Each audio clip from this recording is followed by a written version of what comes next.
Welcome, everyone. We're here. It's Friday, March 15th, 2024, and you're watching Office Hours for Traders Post, where we answer your questions that you provided during the week in order to make your experience using our platform that much better and that much more useful.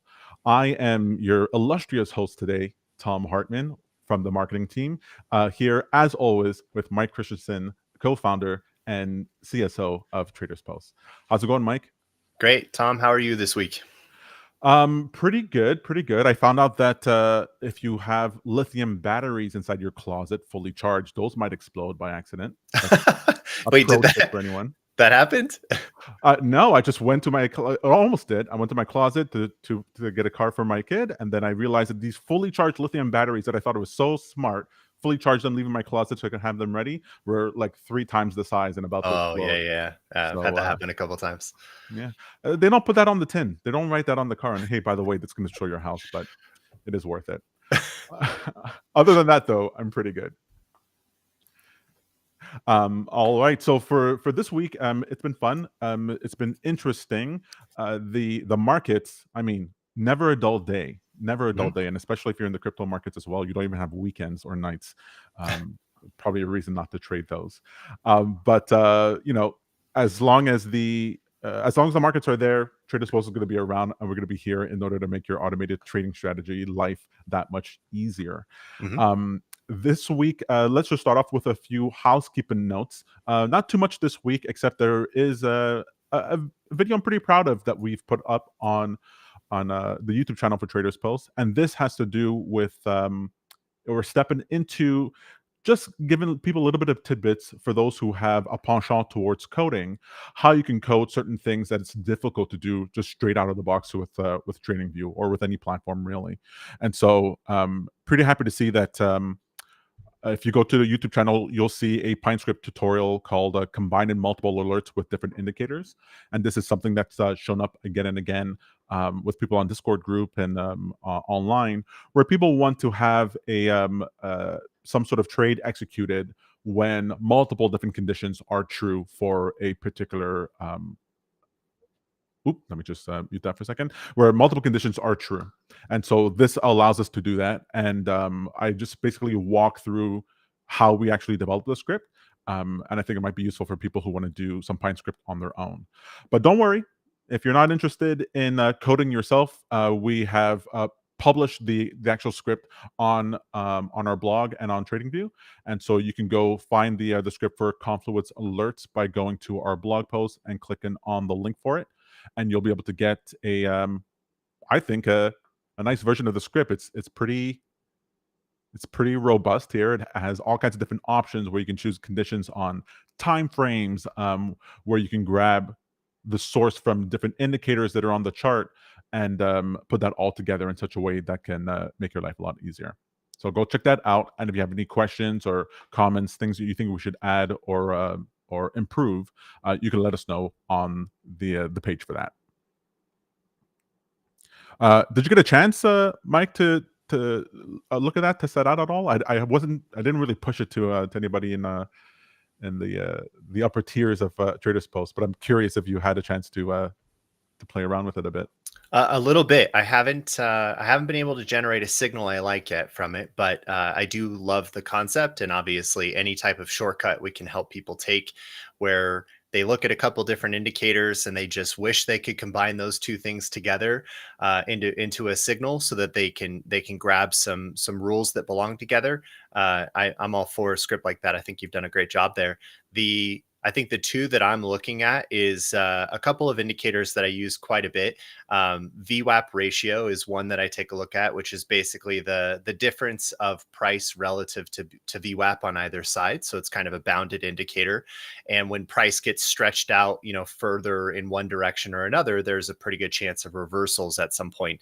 And then another indicator that I look at, which looks at overbought and oversold territories, is an indicator by Alex Spiriglu, who's a fellow CMT in the space, and recently won the Dow Jones Award for this indicator, and that's called the MACDV.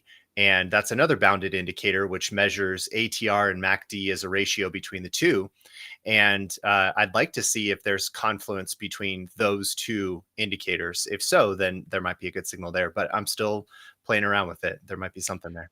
Sure, no problem. While I was developing it, I did touch on, hey, let me just turn this into a fully functioning strategy so that the signals are plotted on the chart, but then it also gives performance metrics in the backtester and trading view. And I was like, that's just open up a can of worms. There's never going to be enough features on this that'll make me happy. So I'll only do that if enough people comment on the script and say that you want such a thing. So another reason to go and click on it. All right, Tom. Tom said it. You heard him. If you bother him about it, we'll add it later.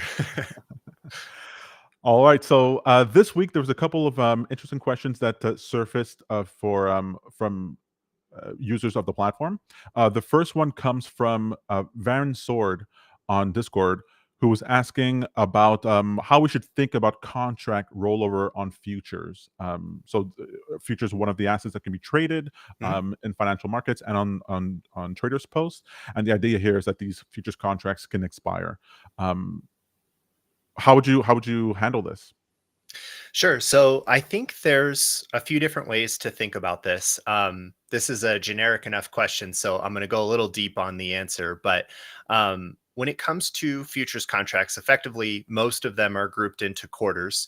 If we're trading like ES or NQ futures, which I trade NQ every day, one of the things we need to consider is whether or not the forward contracts are in contango or backwardation, which are fancy terms for whether or not the prices of the future contracts are higher than the current contract or lower than the current contract. And essentially, when you roll a contract over from the current expiration date into the next futures contract, you can gain some advantage if we're in backwardation because you're selling at a higher price and buying at a lower price. But if the opposite is true and the forward contracts are in contango, then you kind of get a disadvantage. You're effectively selling at a lower price and buying at a higher price. So the way to think about this, I think, largely comes down to the forward curve and deciding if you want to continue to hold that contract over the very long run because you gain some advantage from what's called roll yield, depending on how you structured it. What I typically tend to do, and caveat, this is not investment advice, but I tend to buy the farthest out contract if we're in backwardation, because then I know I'm getting kind of the best price in the future possible. And then that's the long contract that I hold for as long as possible. So I think some analysis needs to be done on the market to make a decision around whether or not you even want to hold.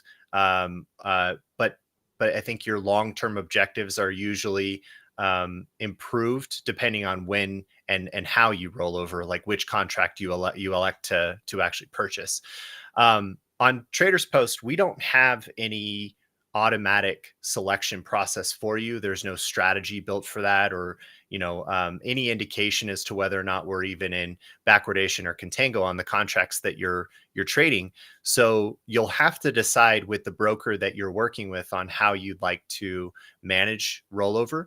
Many brokers have automatic rollover features. I know Tradeovate does. I know TradeStation does as well. Oftentimes you'll get an alert from them if the contracts are about to expire and you haven't closed out your holdings. So it's really kind of up to you entirely on how you want to manage your rollover, or whether you want to roll over your contracts at all. Because otherwise you get delivery on that, right? Well, it seems like these days most of the futures contracts are cash settled. So in all likelihood, you're just going to end up with cash in your account. I see. Yeah. One thing to keep in mind is that if you're using the symbol, the continuous contract symbol on TradingView, where you have the exclamation point, in TradingView it rolls over every month, but on TradersPost, 2 days before the expiration, that symbol, that continuous contract symbol, now represents the following contract, and so you just want to keep that in mind. This is something that came up where someone was using the continuous contract, and so when they were trying to sell the position, well, then they sold the next contract and they still had the old position in there. Got And it. so just something to keep in mind with how TradersPost works. Yeah, fair point, Tom. I think that was the last thing to cover here is how we make a decision about how to handle the continuous symbol, and that is something that's worth looking at specifically. If there's any doubt or confusion or frustration around how we're managing the continuous symbol, the MNQ1 exclamation mark or NQ1 exclamation mark or NQ2 and so on, the best thing to do is to actually choose the full name of the contract symbol and send that over to TradersPost so that you're ensuring that we're actually trading the contract you expect to trade. That's exactly right. In fact, that leads me to another point I just really want to hammer home here, and that's the how you should be thinking about automated trading. And just to let everyone know, point blank, it's not a set it and forget it type of tool, right? And so you never we would never encourage anyone to have contracts or have positions open, and the idea is that you just let it all run on its own and you never check it out. I think I could speak for I speak for myself, and I'm sure Mike's the same way. We're always looking at our positions. We're always trying to make sure that we didn't make any mistake. We're always trying to make sure that we can refine and fix things. And so when I first started with this idea of automated trading, I thought that I thought what it would save me is that I wouldn't have to think about the trades anymore. Of course, that's not what it is. What it is that you get more reasonable execution. Like you know what orders are there ahead of time. You know what rules are being followed for the algo in order to trade for you, and you could spend your time working on optimization, working on back testing, working on discovering new strategies, as opposed to like what I was doing, which is just clicking on an interface and literally sitting there all the time for each and every position. And so you don't it's still it can be just as time consuming for depending on what you're doing. And you never want to rely 100% and go, okay, nothing could ever go wrong, because just like with any other service, any other technology, there's always possibility that there's a problem with the broker, there's a problem with your signal, there's a problem with the assumptions you have underlying the strategy, whatever it is. So it's not a set it and forget it tool. Yeah, I'd agree. I think in some cases, maybe the counter argument to that would be maybe it's a set it but don't forget it tool. So the I think the mistake we see quite a bit with more novice algorithmic traders is they'll try to manipulate and control and change their settings too much. So if you've spent the time to develop a fairly strong signal and it stood the test of a back test, it's passed your expectations in a walk forward test, and then you go to put it in front of live capital, and you start with a small amount to begin with, and the first two trades are losers, and you turn the whole strategy off. Well, I think you've kind of violated the principle of how we want to allow the trades to play out, allow the strategy to play out over time. If you have conviction in your strategy, I think it's a mistake to set it and then start turning it off the moment that you see something negative happen, because those are acceptable losses or known quantities that fall within the range of your expectations for the strategy.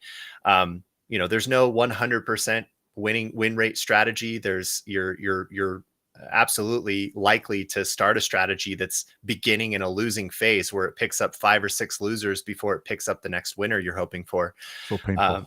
It's very painful, but as long as everything is operating the way you expect, those losing trades are taking stops where you expect, or the market volatility is executing the way you expect it to. I think there's more ammo and more support to the idea that you should give it the time to actually play out over time. I would say that many of the strategies that I put together, I monitor. I definitely suffer from make sure syndrome. Make sure that everything's working correctly, make sure my stops are executing properly. And more importantly, I check my risk performance every day too. So what was my max drawdown? What's my rolling Sharpe ratio now? What's my rolling omega? I'm looking for those metrics to line up with expectations so that my risk performance isn't falling into an outlier territory for what I expected. You ever fall into the situation that I find myself in, where in my dreams I'm checking my portfolio? No, I just do it at 6 a.m. when I wake up every day. Exactly. To me, there's no bathroom break that happens in the middle of the night that doesn't involve me checking positions. That's right. Yeah. And someone made me feel good by saying, "You're only a real trader if that's what you do." I'm not sure that's the case, but it made me feel a lot better. All right. So next up here is a question from Hans that we got this week, which has to do with subscriptions and settings. And the idea here is, if a subscription doesn't have a setting selected or checked, will it inherit its associated strategy settings automatically by default? So just something to reinforce here, that that when you create a strategy and you have these settings, these are default settings that are only come into play the first time a subscription is made to that strategy. So when it's made to that strategy, the subscription now has those settings, and now from then on, if you're changing those settings, whatever settings are changed within the strategy itself, the base strategy itself, it will not affect the subscription. You'd have to go in there and manually change this. Right. I was just going to mention the question you pasted seemed to disappear. I don't know if you want to paste that again, but Oh, sorry. I think, to reiterate what Tom is saying here, you can think of a strategy subscription as a copy from the strategy the first time that you copy it, which means we've copied all of the settings that existed at that time, but it doesn't continually carry over after that point. Anytime you want to make a change, you're making a change to the subscription itself at that point. So it will inherit everything the first time, but then it can exist independently after that. If you want to go back and grab all of the changed settings of the strategy, you would have to either side by side review all of the settings between the strategy and the subscription, or delete the subscription and create a new subscription from that strategy so that it recopies everything over again. Yeah, which is I could see the use case where it might be useful to have the subscriptions automatically be updated, but the downside of that can be unbelievable, and so there's no reason to open up people to that risk needlessly. Certainly not as a default option. Yeah, there would be nothing worse than starting a subscription with your broker, having live capital in front of it, and suddenly a slip of a strategy setting that you're doing with a paper trading account affects your live capital. So that's the reason that we do it that way, so that the settings themselves are locked in when you make the subscription to the broker, and there's no chance of those changing for some unknown reason. Especially given the fact that you can have other people subscribe to your strategy, and you do not want a mistake on your part, or some change on your part to propagate to everybody. Oof, my God, I Yeah. get shivers just thinking about that. It's a good example. All right, so next question up is from Reeves 8796, who asks, is it possible to automatically force close all options contracts 15 minutes before expiration? So this is true. I mean, this question matters not only for options contracts, but for any position. If you wanted to close a position at a certain amount of time before an end date, TradersPost does not offer that feature inbuilt. It's something I imagine we might consider at some point, Mhm. but at the moment, it certainly seems, at least for me, to make sense to do that from my signal side.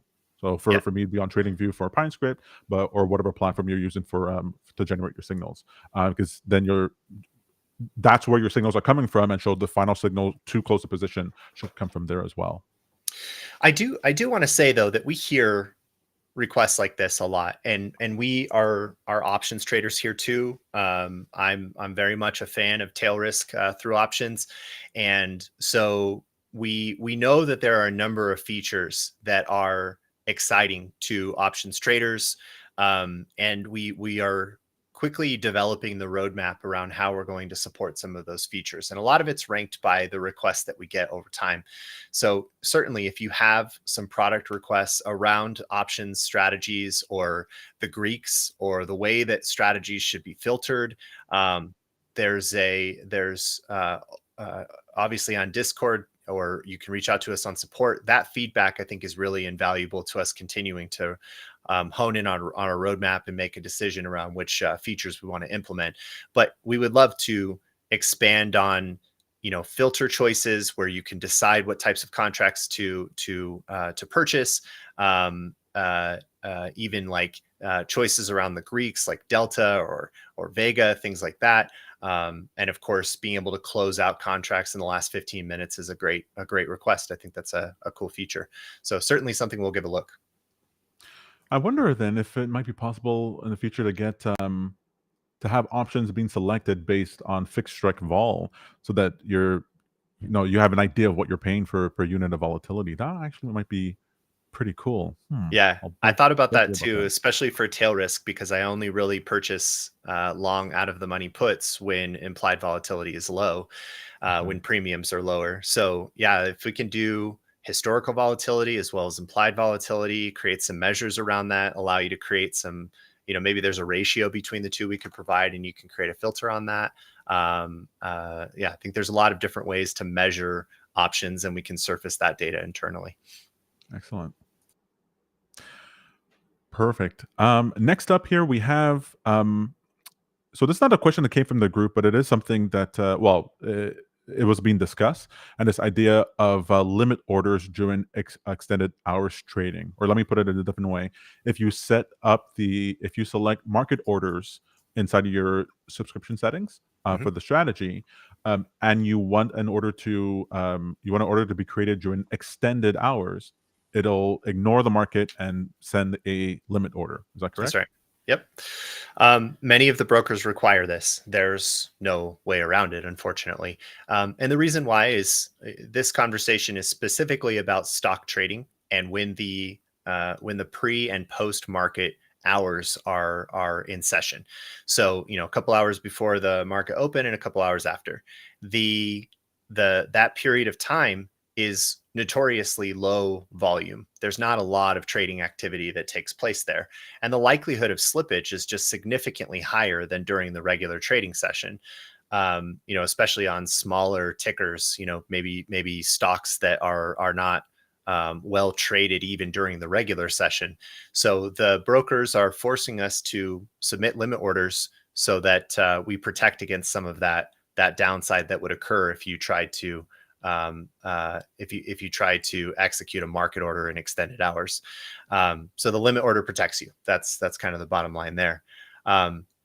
Our CEO John chimed in here in the comments. It does send market orders when the market is open and limit orders when the market is closed. We know that's true because your strategy settings can be set that way so that during the regular trading hours, it will continue to execute market orders because there's plenty of liquidity, there's plenty of trading participants to make sure that you don't experience major slippage. But then when the market's closed, it switches over to those limit orders.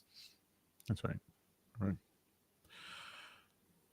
All right. And last up here we have actually no, that's it. That's the extent of the questions we have for this week. Pretty good. I always like going into the groups, seeing what people are talking about, checking out the support tickets. I love when I love when the answers to things is, well, we thought about this for you, and it's safer if you have it this way, and so that's why we have those settings set up that way. That's what I want. I don't want the move fast, break things type of mentality when it comes to automated trading. That's not why I use TradersPost. I come for certainty and low volatility. All right, so that's it for questions from the good audience for this week. Just to let you guys know and to remind you, you can always post your questions on Twitter. You can send us support tickets. You can post it in a Discord group. And hey, if you specifically ask us to ask it on office hours, we probably will. We probably will if it's good. If you have a good username, if I like your username, then chances are I'll pick it and it'll be in the mix. So we'll leave that there for today as far as the questions are concerned. But I did want to touch on a subject here because I don't know about you, Mike, if you spend a lot of your free time also dealing with like other people interested in the markets. I feel like those are my only friends nowadays. Other people Yeah, who want to right. trade or yeah. And there's this question that came up. I was very uh, this is something that you've really inspired in me over the last couple of months, which is this idea of this always long type of mentality, or always long, sometimes short. Mhm. As we were discussing the hedging strategy that you were developing, and I thought it was just absolutely like to me mind blowing, given the fact that I came into the markets in a crash, and so I've always made the most amount of money on the downside, and Sure. I always thought, oh, that's what I need to be. I need to be like looking for those asymmetrical trades to the downside in order to make that cash. But then this idea of this always long, always being exposed to the market, and that helps essentially one you don't have that FOMO because you're always you're always exposed to the market. Your downside, your bearish trades satisfy me for my what I want to do for trading, and it helps pay, it helps fund. Right, I take a few percentage points off what I'm making on my long portfolio in order to fund the manual trading or the automated trading. Or vice Um, versa.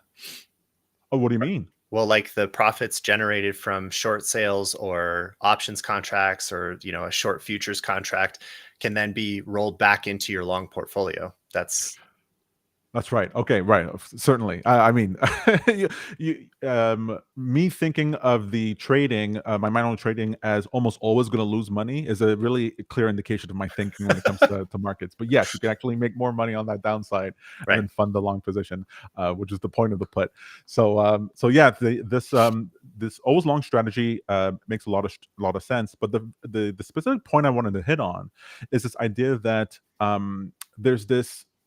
I was very surprised to see there was a bunch of people in the groups I was dealing with who had this mentality that there should be, let's say, these 10-year periods where you should be bullish and these 10-year periods where you should be bearish. That it was sort of like equal this long and short mentality, when really with the dynamics of liquidity in the markets nowadays, it actually makes more sense. There's way more tailwinds for prices to go up and to the right than they are to go down and to the right. You have QE from central banks. You have passive investment flows that come in, weekly into index funds and ETFs. You have governments who are specifically, inclined to make sure that their population, their moneyed population, have portfolios that keep going up and to the right. And so you think about the opportunities that are there to be bearish. Well, they're really going to be short term and very sharp. How do you think about this idea of how do you feel about this idea of always long, sometimes short in the context of liquidity? Yeah, I think that's generically, or generally, that thesis that the market is not going to correct the way it has historically, or at least it's less likely to, is an interesting theory. If we measure like the volatility of market downturns since the Great Depression, there's in fact, I even have a picture I'm about to put on my shelf back here that measures the overlay of every market downturn. And one of the interesting things to see is that the major market corrections that are taking place are also shortened in life cycle. If you look at the time it took to get back to break even from the Great Depression, it was an entirely lost decade. We had a lost decade at the beginning of the aughts. But if we look at COVID, that V-shaped recovery was almost instantaneous, and a lot of that was supported by liquidity that was injected into the markets by the Fed. And so I guess the question is this outstanding question around how is the government going to continue to respond to flash crashes, market corrections, if they pertain to economic cycles? Maybe the one, if I could play devil's advocate to this concept, the one part of our current market cycle that maybe we're not taking into account is the debt cycle, which is going to come due at some point very soon here, right? With interest rates where they are, the cost of capital being higher for corporations, at some point that debt cycle will eventually roll over. But the question is, to what degree? So one of the charts that I tend to look at is the Shiller PE, which is, let me share my screen.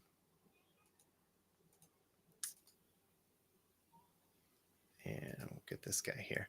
So Shiller PE effectively just measures the average PE ratio of the S&P 500 companies. And over time, we can see that we've had like these really outsized, overvalued periods of time where companies were significantly overvalued.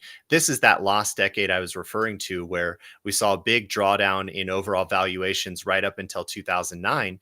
And then since 2009, it's been a run up again. We're kind of in that zone again. But if we look at like COVID, for example, right around this period, there wasn't a meaningful correction in overall PE ratios. in the top 500 companies. We saw a quick drawdown in the market and then an immediate recovery, and this distribution of profitability that moved maybe out of industrials and cyclicals and over into the tech companies, where companies like Zoom had seen like massive meteoric rises in value over a short period of time. And I think we're kind of experiencing that again, where the tech companies are leading the run of the S&P 500, and the drawdowns that we normally experience are either shortened in their duration or not as exaggerated in their drawdown. And if all of that's true, then yes, I'm sort of maintaining this thesis that the markets are going to move up and to the right over time. So that's where some of the long or always long, sometimes short strategy comes from.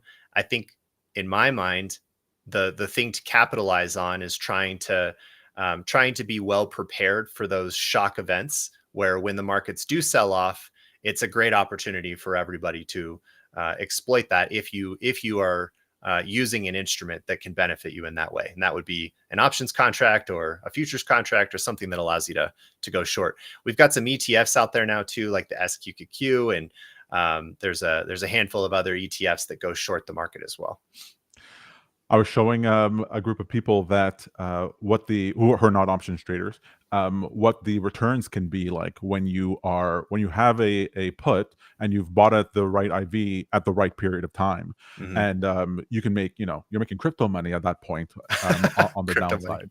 Yeah, and so they asked me the great question of, well, then how do you know like when you should take advantage of that, like when you should be prepared? Because if you were buy a put today for that expires in, for a 5% down in the S&P that expires in December, well, you're paying, $1,500 per contract for that. But if you buy it for the next 2 weeks, you might be paying $55 for that contract and making 20x to or 7 to 20x, depending on when the drop happens. And so it's one of those things where you're sort of rewarded for being short-term bearish. Really have that play that short-term, hold that trade for 2 weeks to 4 months. Not investment advice. You're definitely going to lose the money on that option if things don't go down.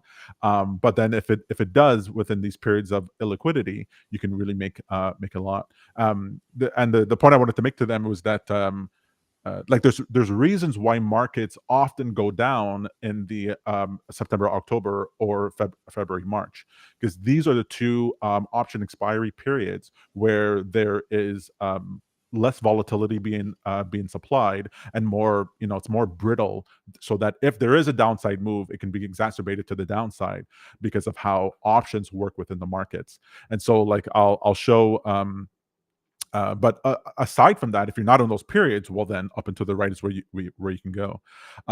Looking at the chart, like someone was asking me, how is it like we're not really, because this is Nvidia, but you can imagine any stock that's gone parabolic recently, and you go, we're not really dealing with valuations now anymore, really.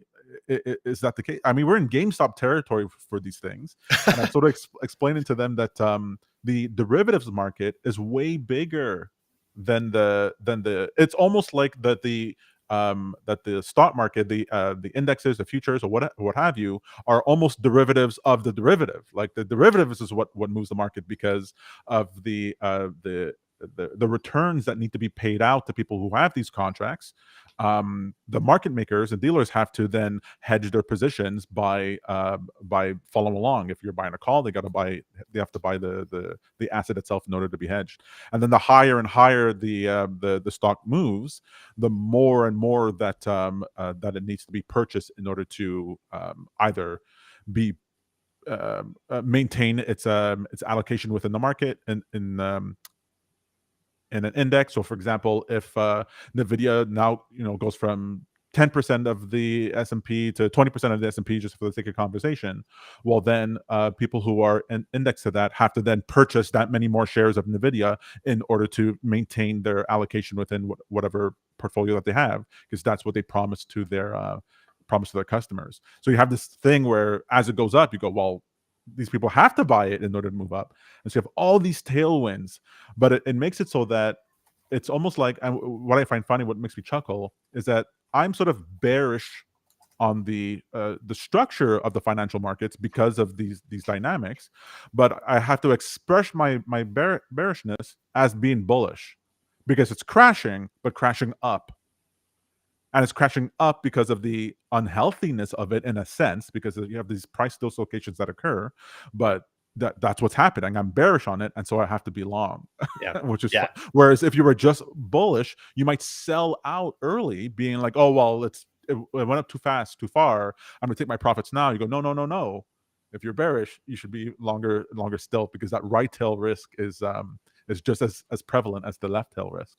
Yeah, I think that's another, solid way to look at it. The upside that I think gets captured from the market, that comes from, market dynamics that are changing as well. Like the entire movement of the AI industry has pushed Nvidia to this territory that you can't even fathom. It's even difficult from a valuation standpoint to determine if it is actually overvalued. As we start to forecast what the future of AI looks like, the arguments for whether or not we're undervalued or overvalued in that domain are kind of all over the map. Is it an overhyped concept? Is it an overhyped industry? Maybe not. We're seeing customer curve adoptions that are extremely high. Everybody's got ChatGPT as like a sidebar now. We're all using AI to some degree. All of that's going to require NVIDIA graphics cards in order to support this technology. And there's very few players in the space that can compete head on with NVIDIA's scale. So it's an interesting question to look at as to how do you predict whether or not we've gotten to the tops. And I've just given up on predicting. The market's going to go long. Your brother actually just posted a question here: when do you exit? Always long, or is it diamond hands until the end? And I think it's a great question. It's for me at least, it's diamond hands until the end. I'm betting on the U.S. economy for the very, very long run. There's a really good book by Jeremy Siegel, who's a professor of finance, I think at Wharton. And he's written this book with new renditions every 5 to 7 years or so, called Stocks for the Long Run. And he makes the case that if you really measure the stock market over a very long period of time, ultimately the bet you can make is on stocks versus other asset classes. So I am a fan of this idea of betting on U.S. companies. Ultimately, seeing that return over as long a period as possible, and then trying to prepare for drawdowns. The bet we're making here is that if we're good at being sometimes short and timing that well, then we can offset the drawdowns from the long portfolio with the upside in those shorts. And of course, the better we are at it in terms of execution, the better the payoff tends to be, which improves the convexity of those returns, which is what Tom was talking about with right tail and left tail. If we can improve the upside that occurs when tail events occur, then the convexity of our returns is much smoother. We have a up and to the right graph in our equity curve that looks a lot better than just the general returns of a long portfolio. And to me, that's my aim, is to try to take out those little chunks in the S&P 500 returns over the long run, where we see these big corrections in the market. I want to profit from those and stabilize my returns better. Yeah. So the last thing I'll say about that is this idea that in the in that bearish sentiment, in the always long sort of idea, I express my bearishness by being long the U.S. dollar, long gold, and long crypto, as well as options, because. And this is part of the whole dragon portfolio popularized by Chris Cole at Artemis Capital. I think it's Artemis Capital. This idea that you have these periods, these secular periods, where certain types of assets are better to belong in, but since you never know exactly when you're in that period, or you might only know halfway into that period, better to have a basket of equities, bonds, commodities, gold, and volatility. But I like U.S. dollar, gold, and crypto, because they sort of can still take advantage of this crash up sort of dynamic, right? The dollar, it's surprising to me how many people talk about the demise of the dollar, not realizing that the demise of the dollar can be a crash up, because as it's still the reserve currency of the world, as it becomes harder and harder in order to acquire it for nations and for large institutions. They have to pay higher and higher prices for it. There's a reason why the dollar is going up and to the right since 2009. If people don't look at the chart of the dollar, it's going up and to the right, and it should. I expect it to continue to do so as things get worse. I'm bearish in that way. So I'm like long the U.S. financial system, but short like the U.S. economy. Like that's the sort of idea. And then gold is the same way. Like if central banks are buying gold, I'm going to tell them they're wrong. No, I'm going to buy gold as well. Okay, and when they stop buying gold, I'm going to stop buying gold. But crypto to me is the most interesting thing because you get this idea of you get to be crypto to me is long right tail volatility. Like I'm long volatility by being long crypto for the event where liquidity just gets exploded because their money gets printed and or collateral gets monetized and all that sort of thing, where more and more money goes in, and then you see this. People are scratching their heads. How are we at all-time highs for crypto, and I can't buy eggs? It's like, well, the markets have completely separated from what the economy is. The financial markets are completely different now, and it's sort of like you have to owning these assets gives you exposure to that right tail. And for the left tail, well, that's why I trade my puts.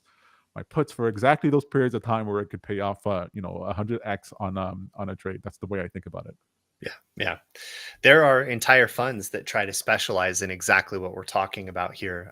There's a couple books specifically by Jeremy Spitznagel and Nassim Taleb where they're talking about this exact concept where their focus is entirely on tail risk. And the fund Universa is specifically a tail risk hedging fund. They just go long the S&P, they hold it forever. And they every quarter they're effectively loading up on long out of the money puts, and when a payoff occurs, it increases their value significantly. They've had a couple of stellar years on just those put contracts alone. Excellent. Well, there's never any end to this. I could always think about it. I could always talk about it. But we're going to have to save this, more of this conversation for next Friday, where we'll be back again for office hours, answering your questions, making sure that we can make TradersPost the best automated trading platform for you and your trading needs. So we'll say adieu for today. And thank you very much, Mike, for your time. And we'll see you guys next week. Cheers, Tom. Cheers, everybody.